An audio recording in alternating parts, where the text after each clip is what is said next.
입니다. 우리의 시간 가운데 하나님이 역사하시고 우리 삶의 주관자 되시는 주님을 찬양하며 오늘도 그 주님의 말씀 앞에 우리가 서기를 원합니다. 하나님, 바리새인 같은 모습이 아니라 세리의 모습을 가지고 주님 없이는 살 수 없음을 고백하며 우리가 나아가게 하시고 부족한 우리를 통하여서 하나님의 나라가 우리의 현장 가운데 세워질 수 있도록 축복하여 주시옵소서. 무엇보다 모든 엑시설 때는 우리 회원분들 건강 붙잡아 주시고 또한 멕시코에 있는 우리 수연자매에게도 동일한 은혜 가운데 함께하여 주시옵소서. 감사합니다. 예수님의 이름으로 간절히 기도합니다. 아멘. 여러분 반갑습니다. 우리 신명기 10장 12절 13절 말씀 좀 볼게요.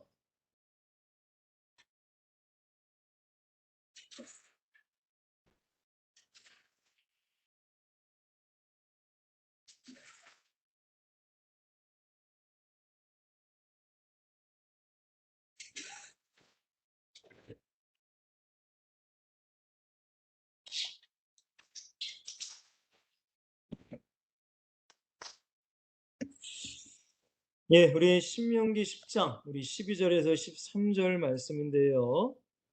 제가 대신 읽어드리겠습니다. 이스라엘아, 내 하나님 여호와께서 내게 요구하시는 것이 무엇이냐? 곧 내 하나님 여호와를 경외하여 그의 모든 도를 행하고 그를 사랑하며 마음을 다하고 뜻을 다하여 내 하나님 여호와를 섬기고 내가 오늘 내 행복을 위하여 내게 명하는 여호와의 명령과 규례를 지킬 것이 아니냐. 아멘. 네, 오늘 말씀을 가지고 누구를 위하여 제자가 되어야 되는가 라는 말씀의 제목으로 우리가 좀 말씀을 나누길 원해요. 분명히 예수님은 제자가 되라고 하셨어요. 물론 구약에는 제자라는 단어 자체는 나오진 않지만 이 구약에 하나님께 쓰임 받은 사람들을 보면은 예수님의 제자처럼 예수님의 말씀, 특별히 이제 언약이라고 해서 너무 어렵게 생각하지 마시고 그냥 약속이라고 생각하시면 됩니다. 하나님의 말씀. 그러니까 그 약속을 가지고 하나님의 말씀에 순종한 사람들, 이러한 사람들이 이제 제자겠죠.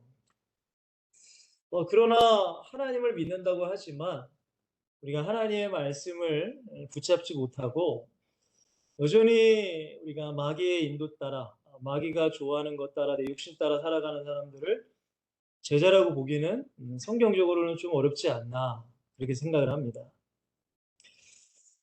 그러면 우리가 제자가 되긴 돼야 되는데 그러면 우리가 제자를 누굴 위하여 되는가 이거죠. 그러니까 우리는 이제 이렇게 생각합니다. 이제 성경적으로 하나님을 위해서 우리가 예수님을 위해서 내가 제자가 돼야 돼. 라고 우리가 이제 얘기할 수 있습니다. 물론 틀린 것은 아니에요. 맞아요. 우리가 예수님을 위해서 하나님을 위해서 물론 제자가 되어야 되지만 근데 여러분들 성경을 읽다 보면은 성경을 가만히 보면은 사실은 우리가 사실은 하나님 때문에 예수님 때문에 제자가 되야 된다고 생각하지만 진짜로 여러분들 제자는 사실은 나를 위해서 제자가 돼야 되는 거예요. 그러니까 여러분들 물론 우리가 모든 것은 하나님의 영광을 위해서 주님을 위하여 삽니다. 주님을 위하여 제자가 됩니다. 라고 물론 말을 하고 이렇게 물론 고백하고 살아가지만 어떻게 보면 실제로는 나를 위하여 제자가 되어야 된다는 거예요. 그러니까 뭐 이렇게 이해하시면 될까요? 제가 이렇게 부모가 돼 보니까 저도 이제 자녀들을 키우잖아요. 내 자녀들에게 먹이고 입히고 하여튼간 뭐 다 해줄 수는 없지만 그래도 내가 형편상 해줄 수 있는 것은 다 해주려고 해요. 공부도 시키려고 하고 어쨌든 옷도 없으면은 키가 크니까 이제 사줘야 되고. 근데 여러분들 그것이 지금 나를 위해서, 지금 저 아빠를 위해서 하는 게 아니잖아요. 그죠? 그리고 아이들에게도 애들아 공부해야 된다. 성경 꼭 읽어야 돼. 자기 전에 꼭 기도해야 되고 가정 예배할 때 같이 목소리 높여 기도해야 되고 그다음에 우리는 예배의 삶을 살아야 되고 하나님 말씀대로 살아야 돼. 라고 제가 항상 얘기를 해요. 근데 여러분들 그 말이 저를 위한 게 아니라 사실은 아이들을 위한 거잖아요. 그죠? 근데 아이들은 아빠를 위해서 아빠가 원하니까 내가 그렇게 해야지라고 하지만은 라고 그렇게 순종할 수 있지만 사실은 결국에는 누굴 위한 거예요? 그쵸. 저희 자녀들, 자기들을 위한 거란 말이에요. 그러니까 여러분들 성경도 이 성경이란 것을 우리에게 주신 것은 하나님을 위해서가 아니죠. 그죠? 나를, 우리를 위해서라는 거예요. 우리를. 그러니까 가만히 여러분들이 들여다보면은 왜 예배해야 되는가? 우리가 왜 기도해야 될까요? 우리가 왜 전도해야 되고, 우리가 또 섬겨야 되고, 왜 헌신해야 되고, 예물을 드려야 되고, 사실은 우리가 다 하나님을 위한 거라고 생각하지만은, 사실은 여러분들 정확히 우리가 보면은 나를 위한 거예요. 나의 영혼의 때, 우리가 천국에서 받을 하나님 나라의 상급과 면류관을 위해서 우리가 사실은 살아가고 있는 것이지, 물론 하나님을 위해서지라고 물론 말은 하지만 정말로는 나의 그 영광, 하나님 나라의 영광을 위해서 살아간다는 것을 여러분들은 꼭 기억하시길 바라요. 그러니까 여러분들 우리가 예배를 한다. 그러면 여러분들 사실 교만할 것도 없어요. 내가 예배 좀 많이 해. 내가 기도 생활을 하고 있어. 내가 전도를 하고 있어. 내가 뭘 하고 있어. 그건 여러분들 교만할 게 아니란 말이에요. 왜? 결국에는 사실은 나를 위한 하나님의 축복을 쌓아놓는 것이기 때문에. 근데 너무나 안타까운 것은 많은 교회 다니시는 분들이 이런 거를 잘 알지 못하죠. 그죠? 단순히 우리가 11조를 내야 된다. 왜 하나님은 돈도 많으면서 말이야, 우리 가난한 우리의 11조를 뺏어가려고 해. 그건 잘못된 생각이잖아요. 그죠? 근데 대다수의 사람들이, 물론 하나님의 은혜가 없는 분들에 한해서지만, 헌금을 내세요라고 하면은, 목사님이 말이야, 우리 없는데 말이야, 코로나 때문에 어려운데 막 헌금 내라고 하고 말이야. 교회가 너무 막 그런 사람 많아요. 전도하다 보면은 교회가 뭐 사업이다, 목사님이 뭐 회장이다.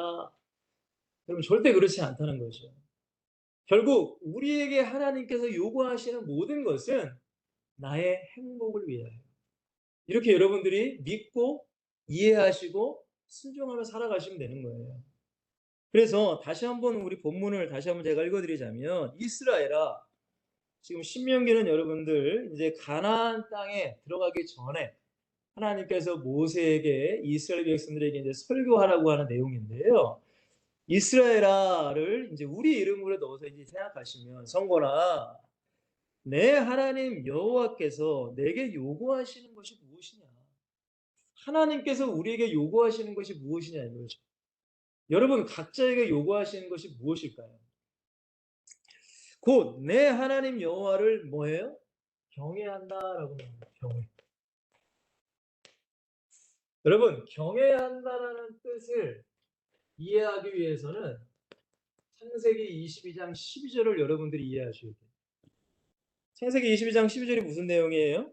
아브라함이 이삭을 바쳤을 때에 진짜로 아브라함이 하나님 말씀 순종해서 이삭을 딱 죽이려고 하니까, 그러면 12절에 뭐라고 하세요? 손대지 말아라. 그에게 아무 일도 하지 말라. 그러고 나서 뭐라고 하세요? 내 아들, 내 독자까지도 내게 아끼지 아니하였음. 내가 이제야 나를 경외하는 줄 알았다라고 말씀하세요. 여러분들 하나님을 경외한다, 여호와를 경외한다는 것은 이 세상에 하나님과보다 내게 귀한 것이 없는 믿음을 경외라고 이해하시면 됩니다.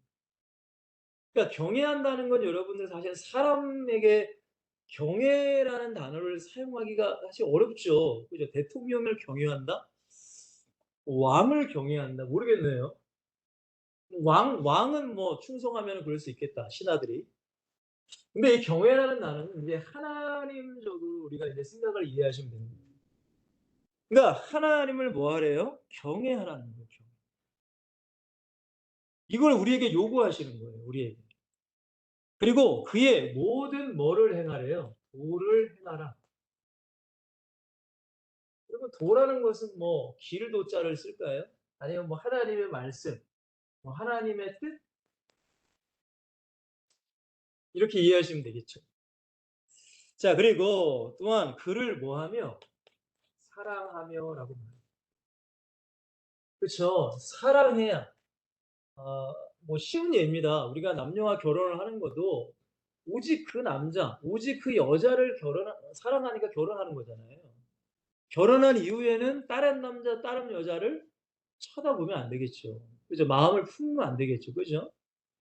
그러니까 어떻게 보면 여러분들 하나님을 믿는다, 하나님을 사랑하고 섬긴다라는 게 이런 내용이거든요. 근데 여러분들 남녀 간에 그 사람과의 관계를 보면 당연한데 우리가 하나님과의 관계 속에서는 사실 이런 것을 이해하지 못할 때가 참 많아요. 어쨌든 여러분들 그를 사랑하며 마음을 다하고 뜻을 다하여 내 하나님 여호와를 뭐하라? 섬기라. 이게 우리를 향한 하나님의 요구란 말이에요. 요구. 다시 한번 말씀드립니다. 하나님을 경외하기 원하십니다. 이 땅에 어떤 것도 하나님보다 아까워하지 않는 그런 하나님을 위해서 사는 삶을 살아라. 그리고 하나님의 뜻, 도를 행하라. 하나님의 말씀대로 살아라. 사랑하라, 섬기라. 이것이 우리에게 요구하시는 것인데, 자, 근데 13절에 보시면 뭐라고 해요? 내가 오늘 뭐를 위하여? 왜 이거를 우리에게 요구하실까요? 나의 행복을 위하여. 그러니까 여러분들, 하나님께서 우리에게 요구하시는 모든 것은, 물론 때로는 그것이 부담될 수 있어. 힘들 수도 있어. 물론 하기 싫을 때도 있어요. 우리도 인간이니까. 그러나 여러분 생각을 항상 기억하셔야 돼요. 이것을 나에게 요구하시는 것은 내가 행복하기 위해서 하나님께서 요구하시는 거구나. 여러분 행복이라는 건 뭐 여러 가지겠죠. 그죠?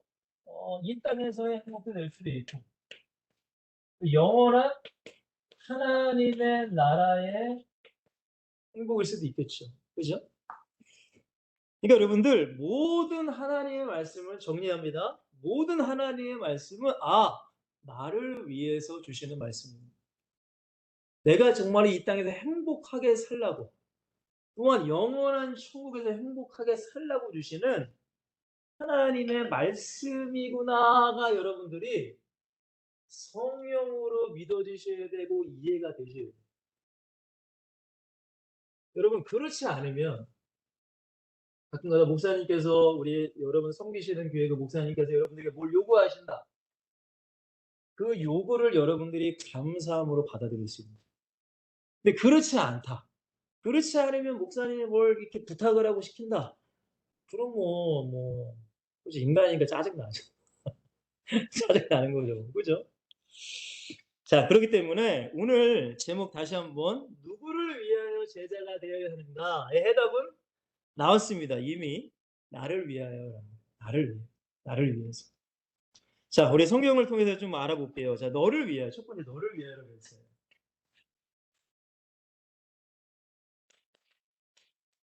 자, 창세기 2장 17절에는 무슨 내용이에요? 선악과죠, 선악과. 그죠? 선악과 먹지 말아라. 하나님께서 말씀하신 거예요. 근데 그것은 하나님을 위하여 먹지 말라고 한 게 아니에요. 아담과 하와 너희 자신을 위하여 먹지 말라고 하는 거예요. 맞죠, 여러분들? 그죠? 우린 이걸 항상 너를 위하여라는 거예요. 나를 위하여. 자, 창세기 6장 14절에도 여러분들, 6장은 여러분들 이제 그 노아의 방주를 이제 만드는 하나님이 노아를 부르시는 장면인데, 우리 창세기 6장 14절에 보면은 분명히 하나님 말씀하세요. 너를 위하여. 너를 위하여라고 말씀하세요. 제가 한번 읽어드릴까요? 자, 너는 고페르 나무로 너를 위하여 방주를 만들래라고 말해요. 그러니까 노아 너 여러분 만약에 120년간 방주를 노아가 안 만들었어요. 그러면 어떻게 됐을까요? 하나님께서는 아마도 다른 사람을 또 택하시지 않았을까? 그러면 노아는 홍수에 죽었겠죠. 그죠? 물론 그 전에도 뭐 죽을 수 있었겠지만. 어쨌든 여러분들 방주를 만들라는 건 너를 위하여. 나 혼자만을 위해서가 아니라 노아의 방주를 보니까 노아의 모든 가족이 다 방주를 타서 구원을 받았습니다. 여러분들, 나를 위하여도 되지만 나의 가정과 더 나아가 나의 가문과 나의 교회와 내게 속한 이 민족을 위하여 우리가 하나님 말씀에 순종해야 되는 거죠. 노아는 방주를 120년간 졌기 때문에 8명의 가족들이 구원받는 축복을 노아는 누렸어요. 맞죠? 자, 그 다음에 세 번째도 마찬가지죠. 창세기 12장 1절에서 3절에도 하나님께서 갑자기 메소포타미아 우상숭 지역에서 하나님께서 아브라함을 부르셨단 말이에요. 자그마치 75세의 나이 때. 그러면서 뭐라고 하세요? 본토 친척 아비 집을 떠나서 내가 지시할 땅으로 가라. 근데 중요한 건 누구를 위하여? 아브라함 너를 위하여. 너를 위하여. 왜냐? 그 우상 단지 밑에서 살아가면은 나도 모르게 뭐 우상 섬기다가 뭐 지옥 가는 거죠, 뭐. 그죠? 근데 하나님의 특별한 은혜로 아브라함을 택하시고 아브라함에게 말씀하셨어요. 그러니까 성경에 보면 뭐라고 말하냐면 아브라함이 갈 바를 알지 못하나 나아갔다. 곧 하나님의 말씀을 믿고 나아갔다. 결국 이 아브라함의 순종을 통하여 아브라함의 씨로 말미암아 이스라엘 민족이 세워지신 것이고 또한 그 씨를 통하여 예수 그리스도가 이 땅에 오신 것이고 또한 그 믿음의 씨를 통하여 우리가 지금 예수 그리스도를 믿고 있다는 것입니다. 여러분 이 상급이 아브라함에게는 어마어마한 상급이겠죠. 지금 천국에서. 그죠? 그러니까 여러분들 모든 선을 위하여 주시는 말씀이다 라고 여러분들이 받아들이시고 이해하시면 됩니다. 오늘 말씀의 주제가 바로 그겁니다. 자, 오늘 본문입니다. 네 번째입니다. 신명기 10장 12절에서 13절 말씀. 내 행복을 위하여 하나님을 경외하고 도를 행하고 하나님을 사랑하고 하나님을 섬겨야 된다. 여러분 누구를 위하여가 아니에요. 나를 위하여. 나를 위하여. 항상 이걸 잊지 마세요. 내게 어떤 힘든 무게감이 있는 하나님 나에게 말씀을 주셔서 순종을 요구하셔. 여러분 잊지 마시라는 거예요. 나를 위하여. 이 단계를 뛰어넘으면 더욱더 하나님의 큰 믿음, 때로는 하나님의 축복, 그러한 것들이 내 앞에 기다리고 있는 거예요. 그렇기 때문에 우리에게 그 고난이란 연단이란 걸 통해서 그거를 뛰어넘게 하시는 거죠. 여러분, 하나님의 방법은 맨 처음부터 사람들을 막 높은 자리에 세우시지 않아요. 가장 먼저는 하나님이 부르시는 거죠. 부르심이에요. 부르심 가운데 하나님의 뭐를 주세요? 말씀을 주시잖아요. 말씀. 이 사람에게 주신 말씀, 레마의 말씀. 근데 이게 결국에는 언약이라고도 할 수 있고 약속이라고도 할 수 있고 또 꿈, 또 비전이라고도 할 수 있어요. 그러니까 부르시는 거예요. 부르심. 콜링했다. 소명을 주셨다라는 뜻이죠. 소명. 우리에겐 다 소명이 있습니다. 하나님의 부르신 자들에게. 그러니까 여기다 뭐 아브라함 넣어도 되고 요셉 무슨 뭐 이삭, 다윗, 다니엘, 바울 다 하나님이 부르셨어요. 그러니까 그들에게만 주신 말씀, 약속. 근데 이것이 그들의 죽는 그날까지의 꿈과 비전이 된 거죠. 그러니까 여러분들 가장 먼저는 우리에게 이것이 있어야 돼요. 하나님이 나를 정말로 부르셨다는 거. 이 레마의 말씀이 내게 있어야 된단 말이에요. 그래야지만 그것을 흔들리지 않고 붙잡고 우리는 살아갈 수 있어요. 근데 여러분들 부르셨다고 해서 바로 하나님이 이 자리에 세워주시냐? 여러분 그렇지 않아요. 여러분 분명히 어떤 과정이 있을까요? 연단이라는 과정. 우리를 준비시키는 과정이 분명히 있습니다. 광야죠, 광야. 이스라엘 백성들이 출애굽을 하고 가나안에 들어가기 전에 하나님의 사람으로 훈련시키는 거예요. 왜?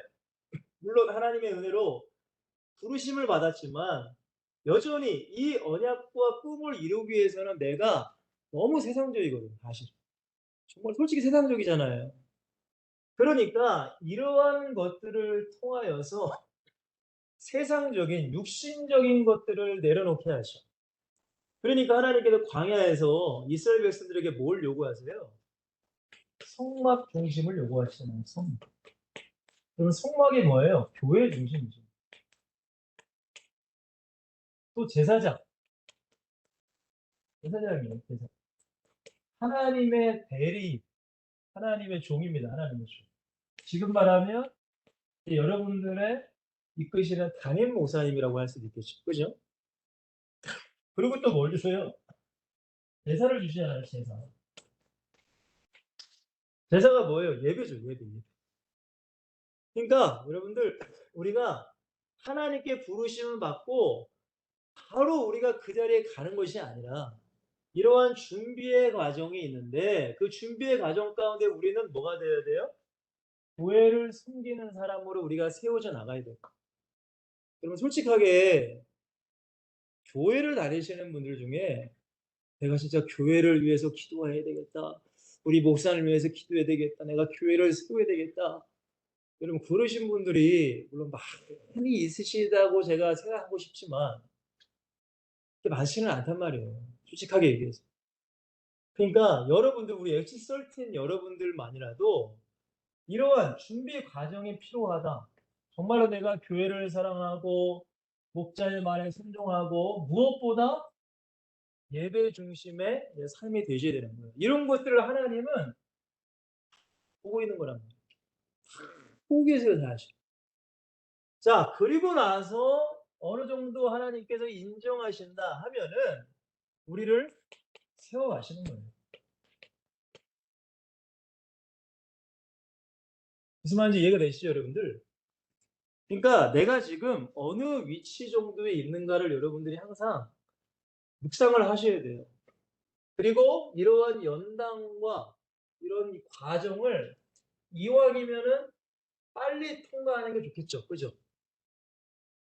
질질 끌면은 죽는 거랄까지 질질 끄시는 분들이 되게 많습니다, 여러분. 그러니까 성경에 보면은 빨리 이 하나님께 인정받아서 하나님께 쓰임 받은 사람이 많단 말이에요.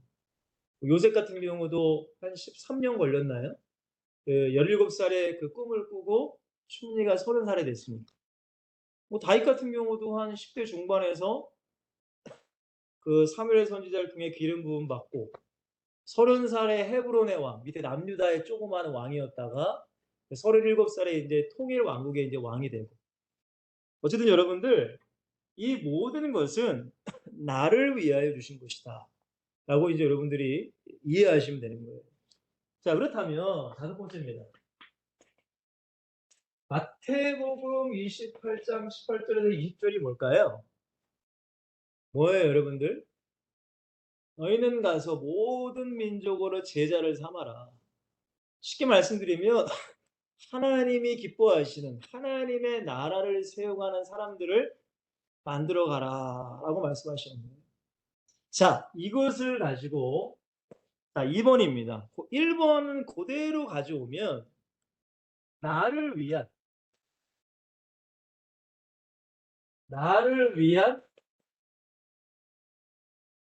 언약이라는 거예요, 결국에. 자, 연결해 볼까요? 자, 선악과이죠, 선악과. 아, 이건 뭐예요? 방주입니다, 방주. 창세기 12장은 뭐예요? 가나안 땅이죠, 가나안. 신명기는 뭐예요? 하나님의 말씀. 자, 마태복음 28장은 우리에게 뭐 하라는 거예요, 결국에는? 전도와 성교하라는 거예요. 그러니까 이 모든 것 시대마다 하나님은 하나님 나라를 세우기 위해서 사람을 부르시고 하나님의 뜻을 이제 해 나가시는데 결국 그 모든 말씀은 사실은 하나님의 나라를 위한 것이지만 결국에는 하나님이 우리를 부르신 우리를 위해서 주신 것이다라고 이해하시면 된다라고 제가 다시 한번 말씀드립니다. 자, 그렇다면 세 번째예요. 여러분들이 우리에게 주신 거면은 말씀 언약이 뭐예요? 우리 선악과는 아니잖아요. 방주, 가나 말씀 맞고. 근데 특별히 우리에게 주신 건 뭐예요? 전도하고 선교하라는 예수님의 부탁입니다. 부탁. 여러분들이 겨울에도 전도하러 나가시고 코로나 때도 전도하러 나가시고 무더위 속에서 전도하러 나가시고 물론 그 모든 것은 우리가 하나님을 위해서 하지만 사실은 우리를 위해서 한다는 것을 여러분 다시 한번 기억하시고 그러면 여러분들이 이 하나님이 내게 주신 언약, 약속, 꿈, 비전, 레마의 말씀을 내가 정말로 붙잡았다면 우리 안에 반드시 각인, 뿌리, 체질되어야 될 것이 있습니다. 여러분, 각인. 여러분, 각인이라는 게 뭐예요? 새겨야 된다는 거예요. 새겨야 돼요. 여러분, 모르겠어요. 요즘에 타투를 하시는 분이 굉장히 많더라고요. 문신. 진짜 뭐 아무나 많이 하시는 것 같은데 새기는 거잖아요. 그죠? 근데 이것을 지우기가 어렵다고 제가 알고 있어요. 근데 무슨 여러 가지 의미로 물론 하겠지만은 이것을 새기는 것은 모르겠네. 뭐 기억하려고 새기는지 모르겠지만 뭐 자기 뭐 여자친구 새길 수도 있고 뭐 결혼 뭐 여러 이유가 있겠지만은 우리는 여기에 새기는 게 아니라 우리의 심령에 새기라는 거예요. 심령에 심령. 그러니까 새기라는 건 뭐예요? 잊지 말라는 거예요, 여러분. 절대 잊으면 안 된다. 다른 건 다 잊어먹어도 잊으면 안 돼. 그것만은 무조건 생각하고 살아야 돼. 그래야지만 그 영에 심령에 각인된 게 우리의 생각과 마음 속에 다 뿌리가 내려져요. 아, 내가 왜 전도를 해야 될까? 아, 나를 위해서. 주님을 위해서. 영혼을 위해서. 이게 나도 모르게 계속 뿌리가 내려지면 결국 뭐가 된다는 거예요? 체질이라는 게 뭐예요? 우리의 삶 속에서 살아가면서 우리가 무슨 뭐 잠자는 체질, 뭐 늦잠 자는 체질 그런 체질처럼 사람들 만나면은 예수님이 얘기하는 체질. 그러니까 이러한 체질들이 우리에게 자연스럽게 된다는 거죠. 근데 여러분들 이게 쉽지가 않죠. 굉장히 어려워요. 그렇기 때문에 여러분들에게 항상 강조하는 게 예배, 성경, 기도예요. 항상 이거를 꼭 기억하. 그래야지만 각인 뿌리 체질이 돼가는 거예요. 그냥 되는 게 아니라 이거는 그냥 말로서 되는 게 아니라 물론 제가 잠시 그냥 말로서 지금 얘기를 하고 있지만 이것은 말로서 되는 것이 아니라 내가 진짜로 이렇게 살아갈 때 시간이 지나면서 나도 모르게 그렇게 돼가는 거예요. 그렇게 돼가는 거예요. 자, 그러면 뭐가 각인되고 뿌리 내려지고 체질돼야 될까요? 이 말이 여러분들 절대 여러분들에게 지식화가 아니라 여러분들의 삶의 경험이 되기를 저는 원해요. 경험. 자, 하나님. 여러분 하나님 믿으시죠? 하나님 믿으시잖아요. 그죠? 저도 어렸을 때부터 뭐 하나님이 창조하셨다. 하나님이 전능하시다. 얘기 엄청나게 많이 들었어요. 근데 문제는 뭐냐면 솔직하게 내 앞에 문제가 딱 서면은 당장 하나님을 믿지 못하는 게 내 모습이더라고요. 솔직하게 얘기해서. 그러니까 이 마가복음 9장의 말씀에 벙어리 귀신 들린 아이의 아버지가 예수님께 그렇게 부탁하잖아요. 할 수 있거든 내 아이 좀 고쳐달라고. 근데 예수님께서 뭐라고 하세요? 할 수 있거든이 무슨 말이냐? 믿는 자에게 능치 못함이 없다. 그때 아이의 아버지가 뭐라고 하냐면 이렇게 고백해요. 주님 내가 믿습니다. 그러나 나의 믿음이 없음을 불쌍히 여겨주세요. 라고 얘기했던 거예요. 믿는다고 얘기하는데 믿음이 또 없다고 불쌍히 여겨달라고 해요. 근데 제가 이걸 이해 못했거든요. 근데 사실 이 고백이 우리의 고백이에요. 아니 믿긴 믿어요. 그렇죠. 하나님이 믿고 예수님도 믿고 성령도 다 믿어. 근데 문제는 어떤 큰 문제가 내 앞에 딱 닥치면은 하나님을 못 믿어. 그러니까 뭐 해야 될까요? 기도라는 게 필요한 거예요. 기도. 기도. 여러분, 우리가 알고 있습니다. 하나님은 뭐 창조의 하나님이십니다. 창조주입니다. 이 땅의 우주 만물의 주인입니다. 그리고 뭐라고 알고 있어요? 전능하신 분입니다. 뭐든지 다 할 수 있는 분입니다.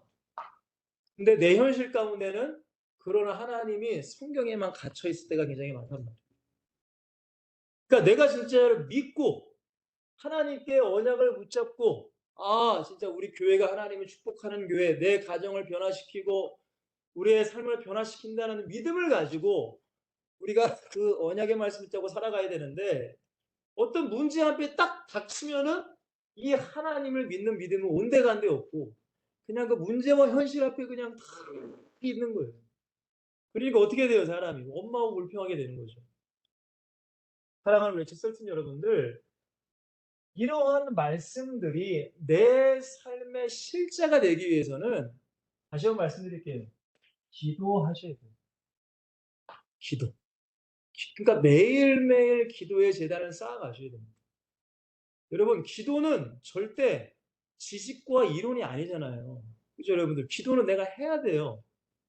기도를 통하여서 하나님이 내게 레마의 말씀을 주실 때가 있고, 기도를 통하여 나를 책망하실 때도 있고, 기도를 통하여 내게 무언가를 요구하실 때가 있단 말이에요.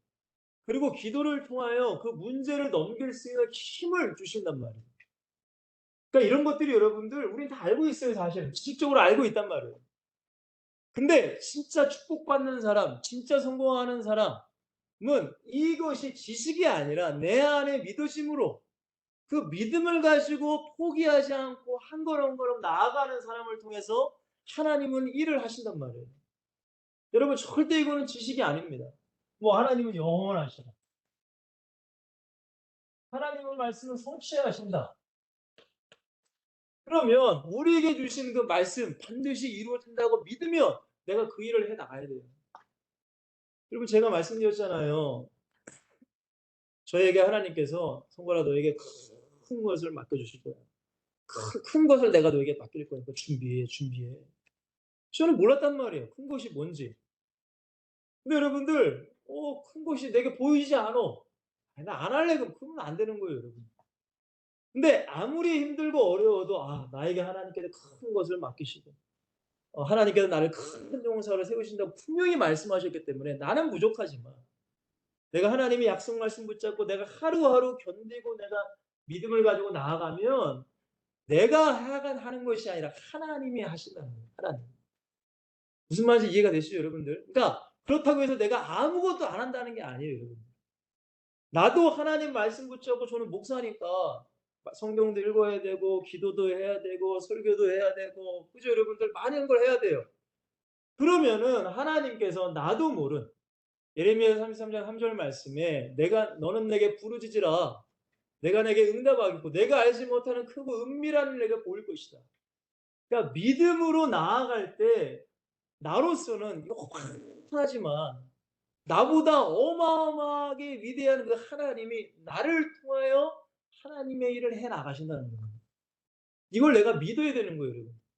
이 믿음은 여러분들 기도를 통해서 기도를 통해서 여러분 기도하지 않으면 제가 말씀드린 모든 것은 죄송하지만 지식과 이론밖에 되지 않아요. 교회 오러 다니면 뭐 예배드리면 목사님이 말씀하시면 나도 알아. 그건 여러분 믿음이 아니에요. 나도 알아. 근데 현장에서 문제 가운데 그걸 뛰어넘지 못해. 그건 지식적인 믿음이라는 거예요. 이론적인 거예요. 교리적인 거란 말이에요. 사랑하는 엑스설틴 여러분들, 여러분들의 삶을 뛰어넘을 수 있는 참된 믿음이 되셨으면 좋겠습니다. 하나님은 이분이세요. 이걸 믿으면 하나님은 우리를 통해서 하나님의 나라를 이루어 가신다는 거예요. 여러분 믿고 순종하시면 되는 거예요. 자, 그리고 너무 많이 들은 얘기지만 이거는 얘기할 수밖에 없어요. 여러분, 오직 예수님만이 여러분들의 구원자시고 여러분들을 사랑하시는 분이고 여러분들과 함께 하시고 여러분들의 기도를 들으시고 여러분들의 모든 길을 인도하신다. 그럼 예수님만이 가능하십니다. 예수님, 예수 그리스도. 제가 성경 몇 구절 올려드렸지만 이 예수님과 여러분 이 예수님과 친밀하신 이 세상의 어느 누구보다 예수님과 가까우셔요. 진짜예요, 여러분. 결혼을 하시더라도 예수님과 가까우셔요. 예수님과 여러분 사이에 중간에 누가 끼면 안 돼. 이걸 꼭 기억하세요, 여러분들. 아이, 목사님은 어떻게 그럴 수 있습니까?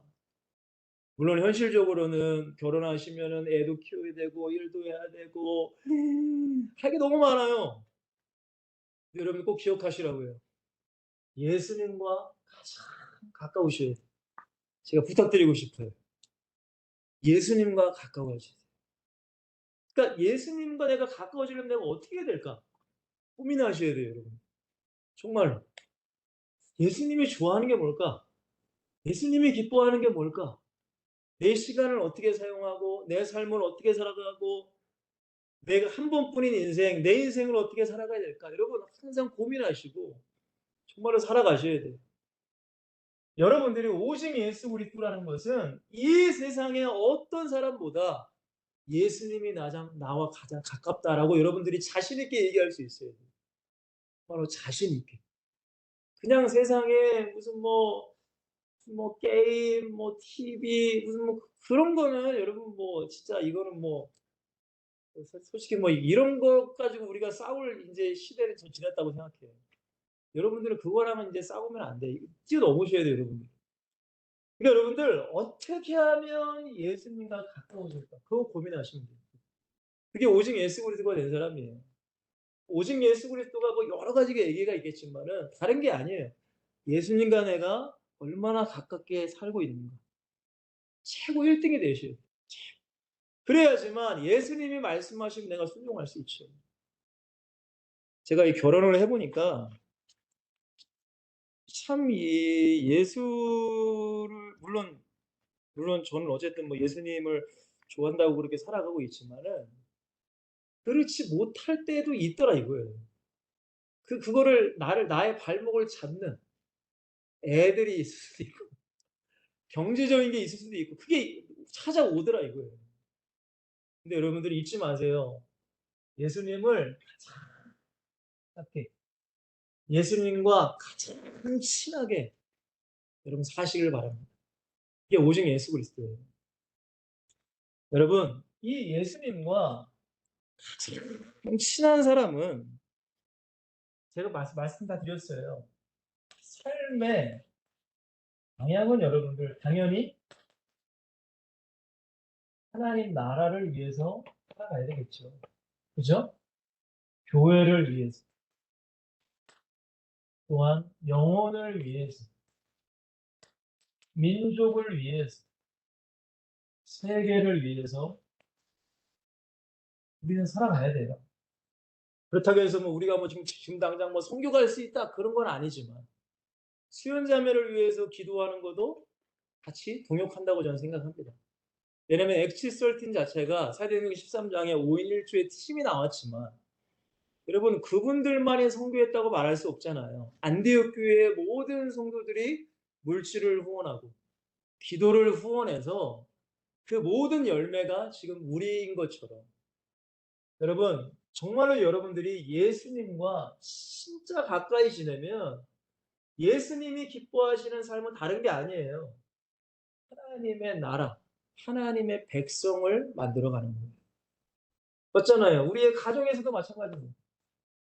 여러분들이 이제 결혼하고 자녀를 낳으면은 진짜 여러분들의 자녀를 정말로 제자로 하나님이 원하시는 사람으로 만들어 가셔야 돼요.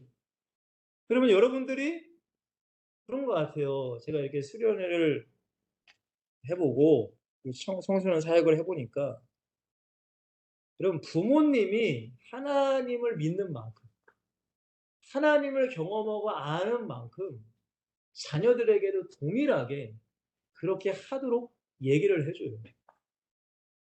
여러분 보세요. 수련회가 있다. 그러면 저는 수련회 때 은혜를 받은 사람이거든요. 저 같은 경우. 물론 기도원도 가기도 하고 뭐 교회에서도 예배드리고 교회 집회도 있었고 부흥회도 있었고 교회 뭐 수련회도 있었지만 수련회 때 은혜 받은 사람이란 말이에요. 그러니까 제 아이들이 무조건 수련회에 가서 은혜 받기를 저는 무진장 원해요. 아니 수련회 때 어디 놀러 가는 게 어디 있습니까? 그런 거 없어요. 절대. 무조건 수련회는 내 자녀들이 은혜 받아요. 그리고 수련회 전 3개월부터 가정 예배할 때부터 계속 제가 은혜 받은 얘기 하는 거예요. 아빠가 수련회 때 이렇게 기도하는데 하나님 이런 말씀 주셨고 아빠에게 사랑한다고 말씀하셨고 그래서 아빠가 이런 힘든 시간을 거쳤고 정말로 너희들이 수련회 때 하나님의 음성을 듣고 하나님의 말씀을 받으면은 너희 인생이 달라져. 아빠는 중학교 2학년 때 하나님을 만났는데 야 너희들이 초등학교에 하나님의 말씀 받으면은 얼마나 크게 쓰임 받겠냐. 제가 3개월 전부터 얘기했단 말이에요. 3개월 전부터. 근데 너무나 감사하게도 아이들이 은혜를 받았어요. 그러니까 여러분들 잊지 마세요. 그러니까 여러분들이 예수님과 친해지면은 하나님 나라를 위해 살 수밖에 없어 그거. 그럴 수밖에 없어요, 여러분들. 근데 문제는 뭐예요? 예수님과 안 친하면은 그 이유는 다 안 되는 거예요. 그러니까 예수님과 어떻게 친해져야 되냐? 물론 우리가 겉으로 보기에는 뭐 예배도 해야 되고 성경도 해야 되고 기도도 해야 되지만 진짜 그 속에서 살아계신 주님과 내가 꽁냥꽁냥 교제가 일어나야 돼요. 찬양 가운데 찬양하다가도 갑자기 뭔가 울컥할 때도 있고 우리가 그럴 때 있잖아요. 세상에서 직장 생활하다 보면 욕도 먹기도 하고 힘든 일도 있기도 하고 그럼 지친 마음으로 교회에 와서 찬양하는데 갑자기 울컥울컥해. 주님이 주시는 위로란 말이야, 그것도. 주님, 이런 것들이 우리에게 그냥 앉았다 가는 종교적인 예배가 아니라 찬양할 때나 말씀을 드릴 때나 우리가 말씀 듣고 기도할 때나 이러한 주님과의 친밀한 교제들이 사실은 계속 있어야 돼요. 그래야지만 여러분들의 모든 주파수가 하나님의 나라에 맞춰지는 거예요. 그러면 자녀를 낳아도 자녀를 양육하도 모든 것이 다 하나님의 나라 중심. 예수님이 기뻐하시는 중심. 그렇게 되는 거예요, 여러분. 무슨 말인지 이해가 되시죠? 자, 그러기 위해서는 다른 게 아니에요, 여러분들. 우리에게 주신 능력이 뭐예요? 우리 안에 주님이 와 계신 성령이 우리와 함께 하시는 거예요. 여러분, 성령이 함께 하시니까 내게 책망도 하시는 거고, 나를 찌르시는 거고, 나에게 요구하시는 거고, 내게 말씀하시는 것이 성령이 내게 안 계시면은 여러분 어떻게 그걸 어떻게 내가 할 수 있겠어요? 그래서 여러분들 성령 충만하셔야 됩니다. 성령 충만해야 이 일을 할 수 있으니까. 맞죠, 여러분들? 네, 성령 충만은 가장 기본이 임마누엘. 여러분들의 안에 성령이 함께 하시는 것이 믿어져야 돼요. 그걸 여러분들이 알아야 돼요, 여러분. 그냥 지식적으로 성령이 내게 계시구나 이게 아니라 진짜 내 안에 성령이 함께 하시는 거예요. 내 삶에 진짜 성령이 나를 인도하고 계시구나가 여러분들이 경험이 돼야 되는 거예요. 절대 지식으로는 이걸 사실 설명할 수가 없어요, 여러분들. 왜? 영적인 것이고 실제적인 것이기 때문에. 성령이 진짜 우리와 함께 하세요. 그러면 성경에 예수님께서 뭐라고 하세요? 두세 사람이 모인 것에 나도 너희들 중에 있겠다. 주님이 함께하고 있겠다. 지금 이 모임이 물론 온라인으로 보면 멀리서 우리가 이 모임을 하고 있지만 저는 이 모임 가운데도 우리 주님이 함께 하신 걸 믿고 저는 말씀을 선포하는 거예요. 그러니까 그걸 내가 믿는 거예요. 왜? 경험을 했으니까 믿는 거죠. 맞죠, 여러분들? 그리고 하나 더는 제가 이제 뭐 성령, 임마누엘, 뭐 인도 역사 쓰고서 성령의 은사라고 했습니다. 은사. 여러분, 은사는 이상한 게 아니라 여러분들이 고린도전서 12장을 보시면은 은사장이 나와요. 은사장. 거기 보면은 뭐 지혜의 말씀, 지식의 말씀, 영들 분별함, 믿음, 뭐 능력, 하여튼 여러 가지가 나오는데 이 은사는 여러분들 성령이 우리 안에 계시면 여러분 은사라는 게 이상한 게 아니라 은사라는 그 헬라어가 카리스마라는 뜻이에요. 그러니까 카리스마라는 게 무슨 뭐 우리가 보기에 막 뭔가 폼 잡고 이런 게 카리스마가 아니라 선물이란 뜻이에요. 선물. 원래 원어적인 번역은 선물이에요. 은사라는 뜻은. 그러니까 우리 안에 성령이 오시면은 이러한 선물을 우리에게 주세요. 어떤 선물이요? 지혜의 말씀. 하나님의 말씀을 읽을 때 내가 지혜가 되는 거예요. 지식의 말씀. 뭐 성경이 잘 외워지신다든가, 성경이 기억난다든가, 어떤 내가 문제 가운데 갑자기 어떤 성경, 이사야서 41장 10절 말씀이 갑자기 막 생각나서 내가 너를 굳세게 하리라, 내 오른손을 붙들 이런 말씀이 갑자기 생각난다든가, 이게 바로 성령께서 우리에게 주신 선물, 생각나게 하시는 거예요. 영을 분별하는 것도 성령의 선물이에요. 선물. 믿음도 성령이 주는 선물이란 말이에요. 이러한 은사를 가지고 하나님의 나라를 세워가시면 반드시 뭐가 맺혀요? 열매가 맺히는 거죠. 열매. 자, 다시 한번 여러분들 말씀드립니다. 이러한 것들이 여러분들 지식이 아니에요. 절대. 지식으로서 이거를 얘기할 수 없어요. 저도 경험을 했기 때문에 제가 말씀드리는 거예요. 가장 먼저는 예수님과 친밀히 지세요. 그게 가장 첫 번째예요. 예수님이 기뻐하는 것, 좋아하는 것이 무엇일까? 하세요, 그거.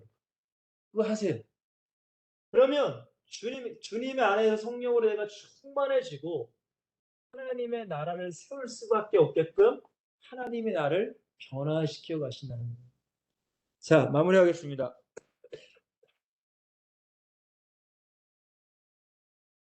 여러분, 이 모든 것은 누구를 위하여요? 나를 위하여서. 나를 위한 언약 가진 자의 삶. 제가 옆에 신명기 33장 29절 말씀을 제가 올려놨거든요. 제가 읽어드릴게요. 이스라엘이여, 너는 행복한 사람이로다. 여호와의 구원을 너같이 얻은 백성이 누구냐? 그는 너를 돕는 방패시오, 내 영광의 칼시로다. 내 대적이 내게 복종하리니 내가 그들의 높은 곳을 밟으리로다. 라고 하나님이 말씀하세요. 곧 우리는 행복한 사람이라는 걸 꼭 기억하시길 바랍니다. 이 밤에 우리가 말씀을 나눌 수 있는 것도, 우리가 엑세설턴으로 하나가 되는 것도, 우리가 서울역과 부산역에 전도하러 나가는 모든 것도 하나님이 우리를 부르셨고 우리에게 진정한 참된 행복을 주시기 위한 선물이라는 걸 여러분들 꼭 기억하시길 바라요. 그래서 잊지 마세요. 하나님이 나를 구원하셨다는 거. 여러분, 구원을 여러분들이 묵상하면은 그러면 우리가 죄인이잖아요. 지금 저도 목사지만은 아무리 생각해도 난 죄인에서 벗어날 수가 없더라고요. 죄에서 벗어날 수가 없어요. 아무리 생각해도. 근데 이런 나를 위해 하나님은 자기 아들을 보내시고 우리 예수님은 나를 위해 십자가에 죽었다. 사실 이성적으로는 이해가 안 가죠. 그죠, 여러분들? 그것이 바로 주님의 사랑, 구원이라는 걸 여러분들 기억하시고 우리가 구원받은 하나님의 자녀이기 때문에 하나님께서 우리를 방패로 어떤 어려움도 막아주실 수 있는 것이 어떤 대적과 싸워서 승리할 수 있게끔 하나님이 만드신다는 것. 꼭 그걸 기억하시고 여러분들 결국 우리의 가정과 가문에서 어디에서요? 교회에서. 어디에서요? 여러분들 직장, 현장에서. 더 나아가 민족과 세계 열방을 위해서 우리가 살아가는 것입니다.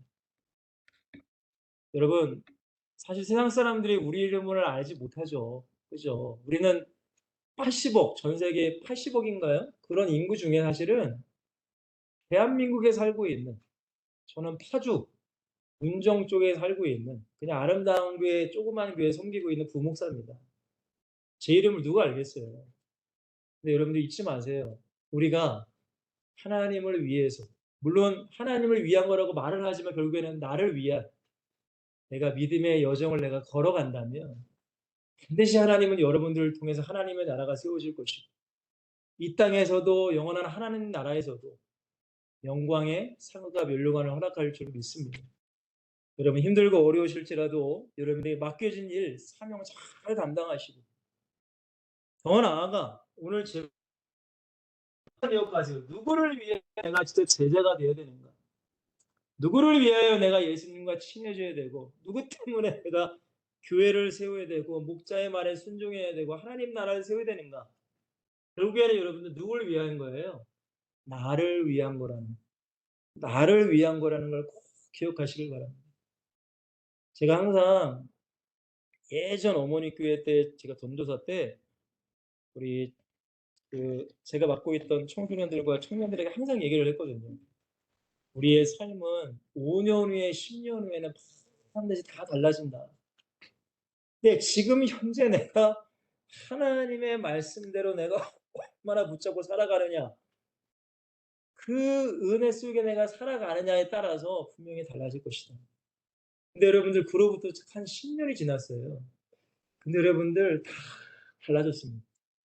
다 달라졌죠. 그때 정말 힘들고 어려웠을 때 그래도 믿음으로 순종한 청년들은 그래도 지금 그 자리에서 하나님의 축복을 받고 살아가고 있어요. 근데 그렇지 못한 친구들은 너무나 안타까운 얘기를 제가 요즘 많이 듣거든요. 사랑하는 예치설튼 여러분들, 앞으로 우리가 이제 예치설튼 1년 한 6개월 됐나요? 6개월 돼가죠. 이제 앞으로 2년, 3년, 5년, 10년 우리 예치설튼도 어떻게 될지도 모르고 하나님의 큰 축복이 우리에게 넘칠 줄 믿습니다. 더 나아가 여러분들의 모든 개인적인 삶도 반드시 하나님의 축복이 좀 넘칠 거라고 저는 믿어요. 중요한 건 뭐예요? 여러분들에게 맡겨진 사역, 사명을 잘 감당하시고 예수님과 어떻게 하면 친해지기 위해서 몸부림치며 하루하루 사시기를 주님으로 간절히 축원드릴게요. 우리 한번 기도하겠습니다. 사랑과 은혜가 많으신 주님, 세상에 많고 많은 사람이 있지만 부족한 우리들을 택하시고 이렇게 엑체설티라는 이름으로 하나로 우리가 모이게 하시니 감사합니다. 세상에 코로나로 인해서 전도와 선교가 주춤하고 있는 이때에 우리 엑지설티는 코로나였지만 그들의 현장과 서울역과 부산역에서 쉬지 않고 끊임없이 복음을 증거했습니다. 하나님, 아름다운 복음의 열매들이 맺혀지게 하시고 무엇보다 우리 엑지설티는 모든 공동체 한 명 한 명이 주님이 기뻐하시는 제자로 각 교회를 정말로 세워가며 각 가정과 가문을 세워가며 지역을 세워갈 수 있는 축복을 누리기를 원합니다. 또한 이 시간에도 우리 멕시코에서 복음을 증거하고 사역하고 있는 우리 수연자매 동일한 은혜 가운데 함께 하시며 우리 모두가 더욱더 예수님과 더욱더 친밀해지고 가까워짐으로 예수님을 위해서 우리의 삶을 드릴 수 있도록 축복하여 주시옵소서. 혹시라도 코로나로 고통받고 있는 분들이 있다면 주님이 속히 치유하시고 후유증 없도록 도와주시고 정말 우리의 삶 가운데 그리스도인의 능력을 가지고 살아갈 수 있도록 주님 인도하여 주시옵소서. 주님 감사합니다. 다음 주도 건강하게 만날 줄 믿사 간절히 기도합니다. 아멘. 여러분 승리하시길 바랍니다.